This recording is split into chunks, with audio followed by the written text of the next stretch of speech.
우리 성가대 그리고 앙상블 언제나 진심으로 감사드립니다. 우리 교회를 섬겨주시고 예배를 섬겨주심에 다시 한번 감사드리고 하나님께 영광이며 우리 모두에게 은혜를 주셔서 또한 감사합니다. 우리 같이 기도하겠습니다.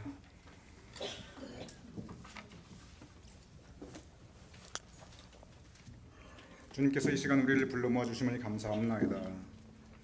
우리의 삶의 현장을 잠시 뒤로 하고 주님의 전에 모였사옵나이다.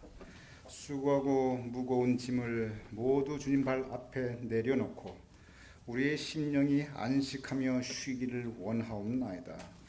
우리의 목마른 심령에 주님의 은혜로 촉촉히 젖어들기를 원하옵나이다. 우리의 비고 빈 마음에 주님께서 허락하여 주시는 사랑과 은총으로 가득히 채워짐 받기를 원하옵나이다. 악하고 독한 마음에 강팍한 마음에 시달린 우리의 메마른 마음이 주님의 성령으로 인하여 옥토와 같이 변화받기를 원하옵나이다. 그러하오니 아버지 하나님, 이 시간에 우리에게 주님의 은총을 다하여 주시옵소서. 주님의 성령께서 오시어서 우리 마음을 아버지 하나님 비워주시고 우리의 마음 주님의 은혜로 가득히 채워주시옵소서. 허락하신 은혜를 기다리오며 예수님의 이름으로 기도드렸사옵나이다. 아멘. 오늘 여러분과 함께한 첫 번째 본문, 여러분께서 이미 너무나 잘 아시는 예수님의 기적 중에서 가장 잘 알려진 기적에 대한 말씀입니다. 그것은 보리떡 5개와 물고기 2마리로 5,000명을 먹이신 기적입니다. 이 보리떡 5개와 물고기 2마리, 좀 유식한 말로 한자어로 오병이어의 기적이라고 합니다. 오는 5이란 뜻이고 병은 떡, 병자, bread란 뜻입니다. 이는 2개라는 뜻이고 어자는 고기여, 물고기입니다. 그래서 오병, 떡 5개와 이어, 물고기 2마리, 그래서 오병이어의 기적이라고 우리가 흔히 합니다. 어린아이들은, 2세들은 도저히 알아듣지 못하는 말을 우리가 많이 하게 됩니다. 그런데 정말 아름다운 예수님의 기적의 이야기입니다. 동화 같은 그러한 서정적인 이야기입니다. 한번 간략하게 정리해 보도록 하겠습니다. 예수님께서 많은 사람들과 함께 있었습니다. 거의 하루 종일 모두 아무것도 거의 먹지 못하였습니다. 그러니 많은 이들이 저녁이 되었으니 대책 없이 굶주리고 있는 상황이었습니다. 그때 오늘 본문 첫 번째 마태복음 14장에 보면 그들이 가진 것은 보리떡 5개와 물고기 2마리에 불과했다고 우리에게 전하고 있습니다. 현실은 남자만 5,000명입니다. 여자와 아이까지 합치면 10,000명이 넘었겠지요. 그런데 가지고 있는 것은 떡 5개와 물고기 2마리입니다. 숫자는 아주 정직합니다. 숫자를 보면 아주 확실합니다. 숫자로 계산하면 오늘 모두 굶게 생겼습니다. 이대로 나가다가는 굶어 죽을 수밖에 없습니다. 상식으로 보면, 우리 인간의 경험으로 보면 대책이 없는, 아무 방법이 없는 상황이 오늘 첫 번째 본문 오병이어 기적의 그 상황입니다. 이때 예수님께서 보리떡 5개와 물고기 2마리를 받아주셨습니다. 그리고 성서에 보면 축사하셨다고 되어 있습니다. 이 축사가 무슨 뜻이냐면 영어로 give thanks, 즉 감사했다는 의미입니다. 예수님께서 이 떡 5개와 물고기 2마리 들고 감사하셨습니다. 하나님, 이거라도 있으니 감사합니다. 내가 가진 것 감사합니다. 그리고 나눠주기 시작하셨습니다.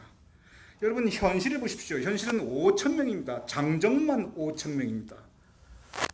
먹일 수 있는 분량이 안 됩니다. 숫자가 증명하고 있습니다. 감사하기보다는 걱정하고 근심하고 염려해야 할 상황입니다. 그런데 예수님께서는 하나님, 이거라도 감사합니다. 나에게 주신 것 감사합니다. 그리고 나눠주시기 시작하셨을 때 기적이 일어났습니다. 거기 있는 모든 사람들을 다 배불리 먹일 수가 있었습니다. 그리고도 남았습니다. 12바구니가 남았다고 오늘 성서 본문은 우리에게 전해주고 있습니다. 모두 굶을 수밖에 없는데, 궁핍한 상황인데, 그런데 그곳에, 바로 그곳에 풍성함의 역사가 있었습니다. 이것은 예수님께서 하셨던 모든 기적 중에 가장 아름다운 기적으로 유일하게 예수님의 기적 가운데 성서 마태, 마가, 누가, 요한 4복음서에 다 기록되어 있는 예수님의 사역의 모습입니다. 오늘 마태복음 14장, 여러분이 이미 주일학기 때부터 아주 잘 알고 계시는 이 오병이어의 기적이 기록된 그 한 장을 딱 넘기면 그러면 15장이 나옵니다. 15장에 너무나도 비슷한 장면이 또다시 반복됩니다. 예수님께서 사람들과 함께 있었습니다. 이번에는 4,000명입니다. 그런데 떡과 물고기로 배고픈 사람들을 다시 먹이고 계십니다. 이거 너무 배경이 비슷하기에 같은 사건처럼 우리가 느껴지게 됩니다. 이거 기록이 조금 반복되었거나 잘못된 것처럼 우리가 생각할 수 있습니다. 그런데 성서를 자세히 읽으면 이것은 전혀 독립된 두 개의 별개의 사건입니다. 한쪽에서는 오병이어, 떡 5개와 물고기 2마리입니다. 근데 다른 쪽은 칠병이어입니다. 떡이 5개가 아니라 7개입니다. 한쪽은 오병이어로 5,000명을 먹이는데 이 한 장 더 남아간 15장에서는 칠병이어로 4,000명을 먹입니다. 한쪽에서는 12바구니가 남았습니다. 다른 한쪽에서는 7바구니가 남았습니다. 아주 비슷해 보이지만 전혀 다른 시간과 장소와 배경입니다. 그런데 이 칠병이어의 이야기 시작이 너무나 흡사합니다. 마태복음 15장 32절, 여러분 스크린 나와 있는 대로 이렇게 기록되어 있습니다. 그들이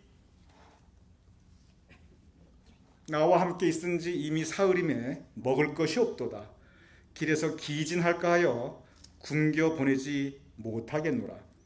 나하고 벌써 사흘 동안 같이 있기 때문에 사흘을 굶었다. 이대로 보내면 가다가 길에서 굶어 죽을까 하노라. 이 예수님의 염려였습니다. 그래서 예수님께서 저 사람들 먹여줘야겠다고 생각하고 있습니다. 이 들판에 굶주리고 있는 상황은 앞서 읽었던 마태복음 14장 오병이어의 배경과 너무나 흡사합니다. 바로 이 상황에서 예수님께서 마태복음 15장 33절 이렇게 말씀하고 있습니다. 제자들이 광야에 있어 우리가 어디서 이런 무리가 배부를 만큼 떡을 얻으리까? 바로 그 앞장 14장 오병이어의 기적을 보면 역시 예수님께서 민가에 떨어져 있는 먼 곳에서 떡도 없었고 물도 없었습니다. 마찬가지였습니다. 굶주리고 있었습니다. 그러니 제자들이 14장에서도 어디 가서 떡을 구합니까? 예수님께서 항의하고 있습니다. 오늘 이 현실은 장소는 광야이고 상황은 떡도 구할 수 없고 물도 구할 수 없으니 이제 남은 일은 굶어 죽는 일밖에 없습니다. 제자들은 이 현실에 대해서 정확한 분석을 하고 있습니다. 숫자가 말해주지 않습니까? 보십시오. 4,000명입니다. 가지고 있는 건 떡 7개, 물고기 2마리입니다. 상식이 증명합니다. 이거 도대체 어떻게 먹입니까? 경험이 증명합니다. 도대체 안 됩니다. 냉정한 현실입니다. 우리 솔직하게 지적합시다. 우리 지금 광야에 있습니다. 가진 거 이거밖에 없습니다. 우리 다 굶어 죽습니다. 제자들의 말을 가만히 보면 하나하나 다 맞는 말입니다. 정확한 분석이고 틀린 말이 어디에도 없습니다. 그런데 여기서 우리가 한 가지 주목할 부분이 있습니다. 바로 이때의 제자들, 오늘 두 번째 본문 마태복음 15장 이 칠병이어의 배경에서의 이 제자들은 바로 얼마 전에, 불과 며칠 전에 그 예수님의 오병이어의 기적을 체험했던 사람들이었습니다. 그들은 그 오병이어의 기적을 보리떡 5개와 물고기 2마리로 5,000명을 먹이시는 그 기적을, 그 궁핍함 가운데 풍성함이 있었던 그 기적을 자신의 눈으로 똑똑히 보았습니다. 자신들 그것을 먹고 배불렀습니다. 그 예수님의 능력에 감사하였고 기뻐하였고 즐거워하였고 그리고 찬양하였습니다. 얼마 전에 있었던 일이었습니다. 그런데 지금 어쩌면 그렇게 똑같은 상황이 벌어졌습니다. 광야였고 많은 사람이 있었고 먹을 게 없었고 고작 가지고 있는 거라고는 애게 떡 7개, 생선 2마리. 그 생선도 그냥 생선이 아닙니다. 성경에 보면 작은 생선 2마리라고 되어 있었습니다. 그러니 똑같은 상황이 벌어졌을 때 똑같은 염려를 합니다. 제자들이 무엇을 잊어버리고 있냐면 오병이어의 기적이 불과 얼마 전인데 그때 예수님의 능력으로 놀라운 기적을 베풀어 주셨다는 그 사실을 까맣게 잊어버립니다. 아니 어쩌면 아예 이 기억조차, 이 머리에 입력조차 되어 있지 않고 있습니다. 여기에서 제자들은 신앙적으로 영적으로 분명히 생각했어야 됩니다. 예수님께서 얼마 전에 오병이어의 기적을 베푸셨다면, 그러면 똑같은 이 상황에서 예수님께서 우리에게 또 다른 기적을 베풀어 주실 수 있을 것이다. 예수님께서 우리를 그 어려움에서 건져주셨으면 지금 이렇게 똑같은 어려움이 우리에게 닥쳤을 때 예수님께서 또다시 우리를 구해주실 것이다. 그러나 그들은 예수님을 바라보지 않았습니다. 그들은 현실의 어려움만을 보고 있습니다. 그리고 그 현실을 분석합니다. 숫자를 제시합니다. 통계를 제시합니다. 삶의 경험과 상식을 제시합니다. 그리고 결론을 짓습니다. 우리는 안 됩니다. 우리는 망할 수밖에 없습니다. 우리는 굶어 죽게 되어 있습니다. 그럴 때 제자들에게 예수님께서 질문하십니다. 마태복음 15장 34절에 보면 예수께서 이르시되 너희에게 떡이 몇 개나 있느냐? 이르되 7개와 작은 생선 2마리가 있나이다 하거늘. 예수님께서 우리가 지금 가진 게 뭐가 있느냐? 우리 고작 떡 7개밖에 없습니다. 생선 2마리밖에 없습니다. 이거 가지고 누구 코에 붙입니까? 물어본들 무슨 소용이 있습니까? 사람이 4,000명입니다. 그것도 어른만 4,000명입니다. 고작 떡 7개, 생선, 그것도 작은 생선 2마리, 대책이 안 섭니다. 그런데 예수님께서 그걸 받으시고 오병이어의 기적과, 즉 마태복음 14장, 그 앞에 14장과 똑같이 행동하십니다. 두 번째 본문 마태복음 15장 36절 38절은 이렇게 기록되어 있습니다. 떡 7개와 그 생선을 가지사 축사하시고, 축사가 무슨 뜻입니까? 감사라고 말씀드렸습니다. 제자들에게 떼어주시니 제자들이 무리에게 주매 다 배불리 먹고 남은 조각을 7 광주의 차게 거두었으며, 오병이어의 기적이나 칠병이어의 기적이나 축사함으로 시작되고 있습니다. 감사함으로 시작되고 있습니다. 그 궁핍한 현실 가운데 예수님은 감사하셨습니다. 이거라도 감사합니다. 나에게 이것이 있군요. 하나님 감사합니다. 그 감사함으로 하나님께 기도드리고, 그리고 나누기 시작하였습니다. 같이 쉐어하기 시작하였습니다. 예수님 혼자 움켜쥐지 않았습니다. 같이 나누었습니다. 다 배불리 먹고, 그리고 7 광주리가 차고, 오병이어와 마찬가지로 바로 이 궁핍함의 현실 앞에 풍성함의 기적이 있게 되었습니다. 여기서 우리는 이 칠병이어의 기적에 대해서 한번 깊이 묵상해 보아야 합니다. 먼저 문제의 본질이 무엇인가 하는 것입니다. 그 문제의 본질은 떡이 없어 굶주리고 있는 것, 사람은 많고 떡은 없고 이 부족한 떡의 현실, 이것이 바로 이 궁핍함의 현실이 이 문제의 본질이었습니다. 그것도 들판이었습니다. 어디 가서 구할 데도 없었습니다. 대책이 없었습니다.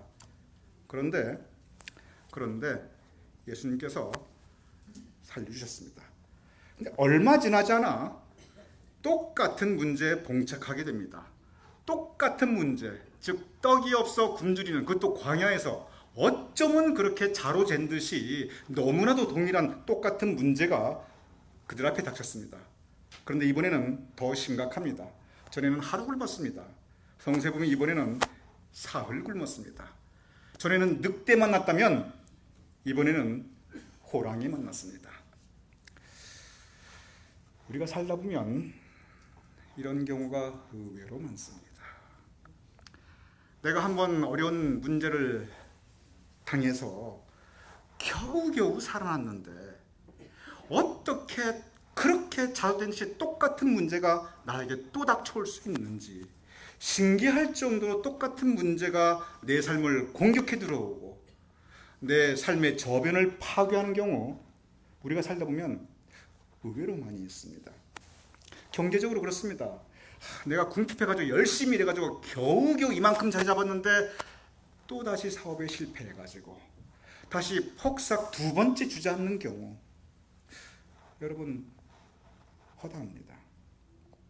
배신당한 아픔으로 쓰라리고 고통스러워하다가 그래도 다시 회복하고 관계를 만들고 다시 신뢰하려고 그랬는데 또다시 배신당하는 경우, 2번 배신당한 경우, 얼마든지 있습니다. 건강 겨우 회복해가지고 이제 좀 살만한데 또다시 재발해가지고 내가 생명의 위협을 느끼는 경우 의외로 많이 있습니다. 자식 때문에 평생 속썩은다. 이제 좀 살만하겠지. 근데 그 자식이 똑같은 문제 또 일으키는 경우 많이 있습니다. 영적으로 내가 낙심해가지고 하나님 떠나려고 그러다가 겨우 내 마음 추스리고 이제 신앙생활 좀 해보려고 하는데 또다시 시험 들고 또다시 악령 만나서 내가 또다시 낙심하는 경우, 있던 믿음까지 까먹는 경우, 우리 삶 가운데 의외로 우리가 많이 겪을 수가 있습니다. 오늘 본문의 본질의 문제는 떡이 부족하다는 거, 궁핍함의 문제입니다. 그런데 우리가 살아다 보다면 이 떡이 무엇인가 하는 그 내용은 다를 수가 있는데, 이렇게 똑같은 문제가 내 삶에 공격해 들어오는 이러한 삶의 현실을 우리가 쉽게 경험할 수 있다는 것입니다. 저는 저의 떡에 문제가 있습니다. 여러분도 여러분의 떡에 문제가 분명히 있을 것입니다. 그것이 건강의 문제이든지, 그것이 삶의 계획의 실패이든지, 그것이 갈등과 분열, 다툼이든지, 그것이 가정의 문제이든지, 중요한 것은 우리 삶 가운데 그런 삶의 문제가 반복될 수 있다는 것입니다. 한 번 겪을 때는 그런가 보다 하고 지나갑니다. 그런데 또다시 두 번째 겪을 때는 그 고통은 더욱 크게 느껴집니다. 오늘의 본문, 이 칠병이어의 기적은 바로 그 상황을 바탕으로 하고 있습니다. 어쩌면 이 칠병이어의 이 배경은 여러분과 저가 겪을 수 있는 우리의 삶의 한 단면, 우리 삶의 한 모습이기도 합니다. 이 두 번째 똑같은 문제에 직면할 때 이 상황에서 제자들은 또다시 떡이 없다는 문제만 보게 됩니다. 큰일 났습니다. 떡이 없습니다. 사람 많습니다. 우리 다 굶어 죽습니다. 그런데 이것보다 더 큰 문제가 있었습니다. 진정한 문제는, 더 큰 문제는 뭐냐면 상황이 아니라 제자들에게 있었습니다. 제자들은 얼마 전에 똑같은 문제가 그들에게 있었을 때 주님께서 지켜주셨다는 것을 그들은 기억하지 못하고 있었습니다.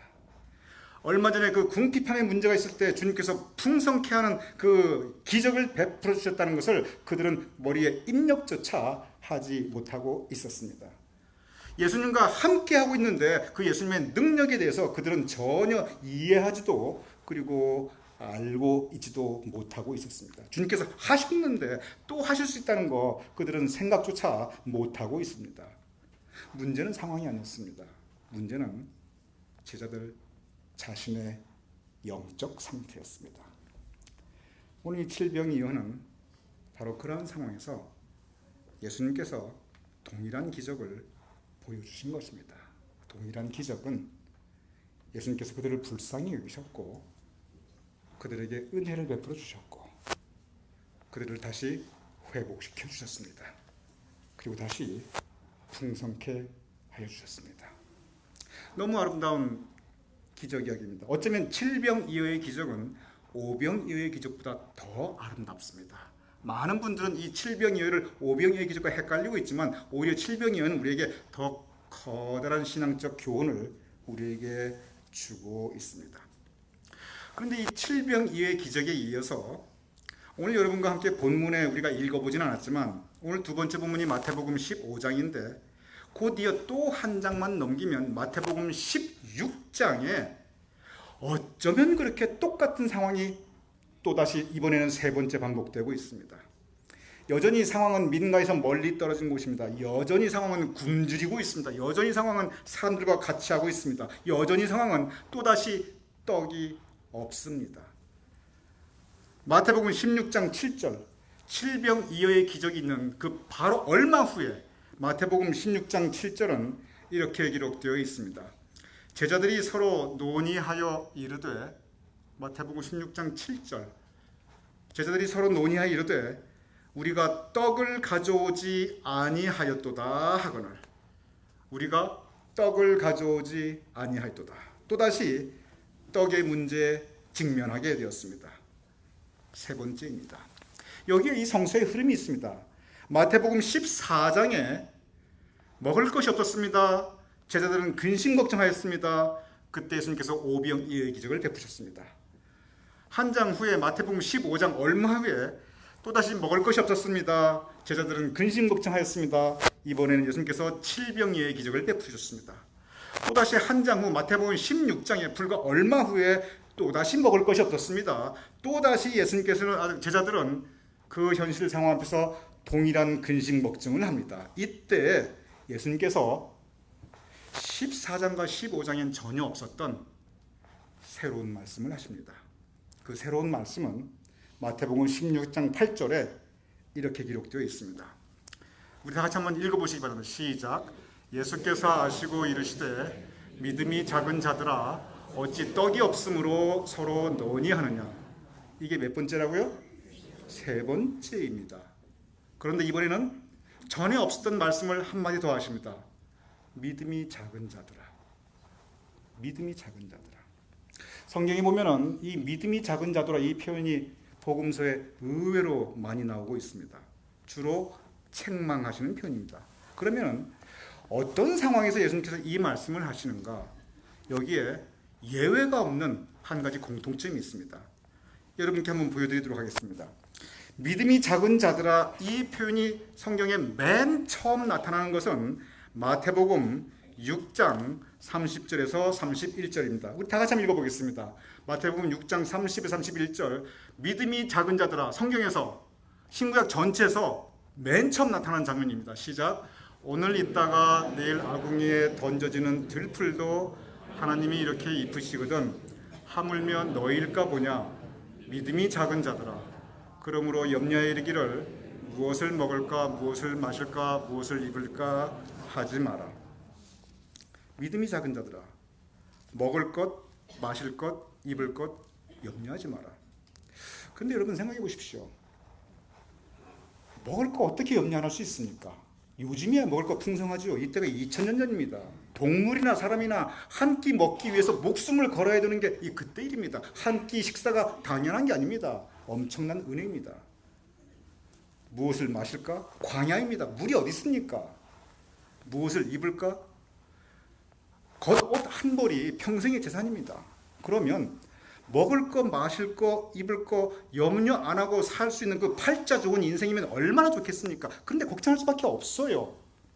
숫자로 보면, 상식으로 보면, 통계로 보면, 경험으로 보면 걱정하는 게 당연합니다.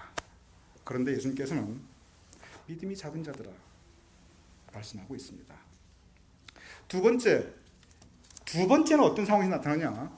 성경 전체에서 두 번째 믿음이 작은 자들아 마태복음 8장 25절에서 26절에 나타나 있습니다. 이것도 한번 우리 다 같이 한번 읽어보겠습니다. 시작. 그 제자들이 나와 깨우며 이르되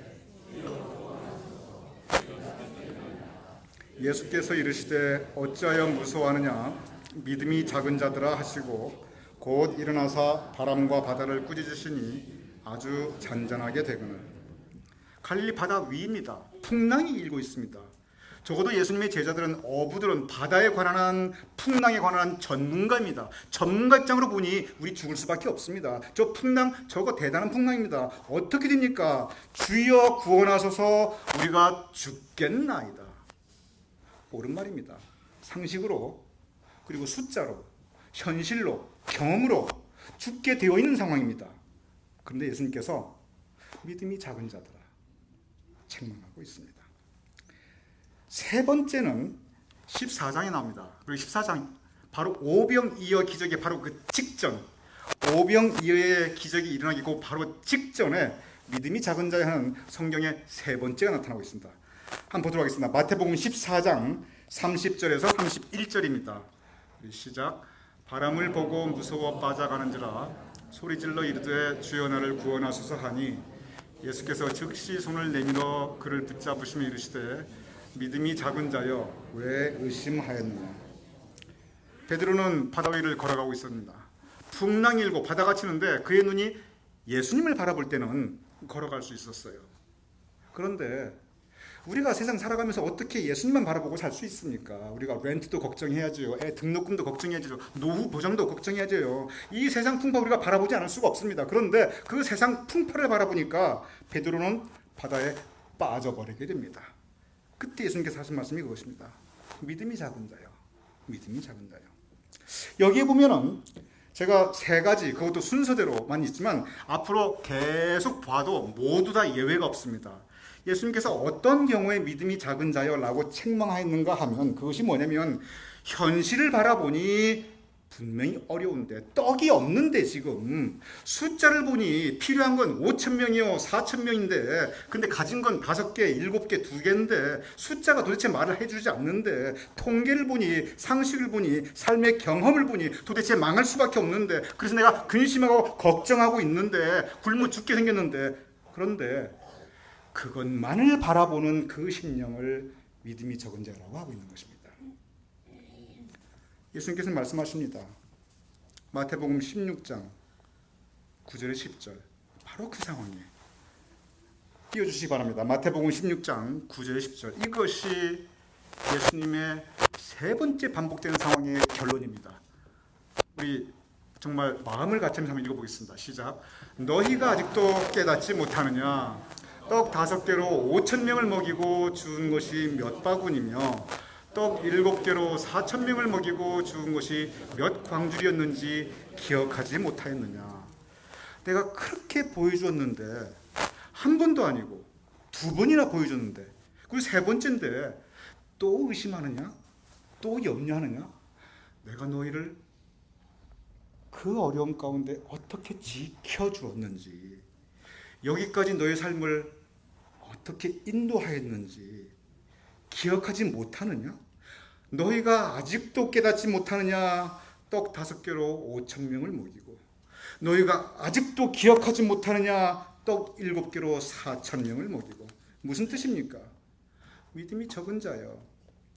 그렇게 내가 너의 삶 가운데 지켜주고 보호해주고 여기까지 인도해 주었는데 그런데 지금도 현실의 고통만 어려움만 바라보느냐? 이 믿음이 적은 자는 언뜻 보면 책망처럼 느껴집니다. 그런데 책망을 넘어서는 더 큰 메시지가 있습니다. 그것은 희망의 메시지입니다. 믿음이 적은 자요. 비록 믿음 없지만 그러나 내가 지켜줄 것이다. 나에게 맡겨라. 수고하고 무거운 모든 짐을 내 발 앞에 내려놓고 나의 명언은 쉽고 가벼우니 세상을 이기며 살아갈 그 힘과 용기를 우리에게 주고 계십니다. 그렇습니다. 살다 보면 문제는 늘 반복되게 됩니다. 오늘 보면 14장의 오병이요, 15장의 7병이요, 16장에 똑같이 반복됩니다. 이것이 14, 15, 16 시간적으로도 아주 가깝습니다. 문제의 본질이 전혀 달라지지 않았습니다. 그런데 문제가 이렇게 반복되는데 그것보다 더 강하게 반복되는 것이 있습니다. 그것은 살아계신 예수님의 은혜입니다. 주님의 사랑이 반복되고 있습니다. 주님의 능력이 반복되고 있습니다. 예수님의 기적이 반복되고 있습니다. 풍성함의 역사가 반복되고 있습니다. 죽을 수밖에 없는데 궁핍한 상황인데 다시 살아나게 됩니다. 회복의 역사가 반복되게 됩니다. 우리가 살 수 있는 것, 문제 많은 세상에 그것도 반복되는 세상에 우리가 살아날 수 있는 것은 그것은 하나님의 은혜입니다. 하나님이 지켜주시기 때문에 여러분의 삶을 가만히 한번 돌아보십시오. 위기 가운데 하나님께서 여러분을 살려주시고 구원해주시고 지켜주신 궁핍밥 가운데 그래도 굶어 죽지 않게 여러분을 살려주시고 먹이신 오병이의 기적이 있지 않으십니까? 저는 저희 오병이어가 있습니다. 여러분도 여러분의 오병이어가 있을 것입니다. 나에겐 그런 거 없습니다. 여러분 눈이 다쳐서 보지 못해서 그렇습니다. 우리의 영의 눈을 뜨고 보면은 모든 게 감사할 것뿐이고 모든 게 기적입니다. 떡이 없을 때 채워주셨구나. 궁핍하였을 때 채워주셨구나. 여러분 가운데 7병이의 기적 경험하신 분 계실 것입니다. 어쩌면 그렇게 내가 이 똑같은 문제에 또 이렇게 내가 겪게 되느냐? 어떻게 내가 이 구덩이에 똑같은 구덩이에 내가 또 빠져 있느냐? 어쩌면 이렇게 똑같은 문제가 나를 이렇게 공격하고 있느냐? 7병이의 기적이 있습니다. 또 지켜주십니다. 또 보호해 주십니다. 그리고 그 길을 또 열어주십니다. 여러분과 저 우리의 삶 가운데 바로 이 칠병이어의 믿음을 가지고 살아가는 것이 중요합니다. 왜냐하면 문제는 반복되기 때문에 그렇습니다. 적어도 우리에게 이 세상에 살아나가는 육신이 있는 한 이 세상이 문제로 가득 차 있기 때문에 문제 없는 삶이 없습니다. 갈리바다에서 풍랑이 계속 배전을 때리듯이 세상의 문제가 이런저런 일들이 여러분의 삶의 배전을 때릴 수밖에 없습니다. 여러분의 배를 침몰시키려고 계속 노력하는 그런 힘들이 있을 수밖에 없습니다. 그것이 현실입니다. 그러나 바로 이 오병이어와 칠병이어의 기적으로 지켜주시는 예수님이 계시기에 우리가 우리의 삶을 살아갈 수 있는 것입니다. 오늘은 사실 엄격히 말하면 우리 교회 창립 3주년입니다. 3월 첫째 주일입니다. 여러분 가운데 3년 전 3월 첫 주일에 더블트리 호텔에서 함께 예배드린 분, 제가 손들어 보십시오 말하지는 않겠지만 마음으로 한번 손들어 보십시오. 적지 않으십니다. 여러분 그때의 기쁨, 그때의 감격, 그때의 은혜 여러분 기억하고 있지 않습니까? 그런데 그 배경을 살펴보십시오. 그 기적은 광야에서 시작되었습니다. 얼마나 추웠습니까? 얼마나 서러웠습니까? 얼마나 힘들었습니까? 가진 것 아무것도 없었습니다. 그런데 모였습니다. 그것은 오병이어의 기적이었습니다. 가진 거 없이 우리 새빵살이 했습니다. 보리떡 5개와 물고기 2마리, 그때 우리 가진 거 스피커 2개 하고 그리고 밴 1대밖에 없었어요. 여러분 기억하십니까? 우리 가진 것 스피커 2개하고 그 밴 1대, 그게 우리 가진 재산의 전부였어요. 우리가 첫 1년과 첫 2년을 지나면서 우리 교인들이 가장 많이 사용한 단어가 기적이라는 단어였습니다. 기적이다. 이렇게 모일 수 있는 게 기적이고 우리가 즐겁게 예배드리는 것이 기적이고 그리고 1년 만에 이렇게 성전 계약하게 하는 게 기적이고 2년 만에 입당할 수 있는 거 기적이다. 그렇습니다. 가진 것 없던 우리에게 스피커 2개하고 팬 1대 있던 우리에게 하나님께서 오병이어의 기적으로 이렇게 넘치도록 채워주셨습니다. 정확하게 3년이 지났습니다. 4년째가 시작됩니다. 이때가 어떤 때입니까? 성경에 보면 때를 분별하라고 되어 있습니다. 그러면 이 오병이어의 기적을 마치고 이 4년째 접어드는 이때가 어떤 때입니까? 그 없는 것 가운데 우리가 풍성함의 은혜를 채워주신 오병이어의 기적을 체험했는데 우리가 이때가 어떤 때입니까? 이때는 칠병이어의 믿음을 가질 때입니다. 우리는 어쩌면 또다시 광야에 있는 모습일 수도 있습니다. 물질적으로 너무 풍족해졌습니다. 그러나 영적으로 어쩌면 우리는 광야에 있는지도 모릅니다. 어쩌면 우리는 여전히 궁핍한지도 모릅니다. 어쩌면 숫자를 보면, 통계를 보면, 현실을 보면, 상식을 보고 경을 보면 야 큰일 났다 이렇게 될지도 모릅니다. 그때가 바로 칠병이의 기적이 필요할 때입니다. 오늘 본문 16장 마태복음 9절에 10절 이렇게 기록되어 있습니다. 다시 한번 읽어보겠습니다. 오병이어요, 칠병이에요. 그리고 다 이 결론입니다. 시작. 너희가 아직도 깨닫지 못하느냐? 떡 5개로 5,000명을 먹이고 죽은 것이 몇 가박이며 떡 7개로 4,000명을 먹이고 죽은 것이 몇 광주렸는지 기억하지 못하느냐? 여러분 개인의 삶에 문제는 반복되게 되어 있습니다. 그럴 때 칠병이의 믿음이 필요합니다.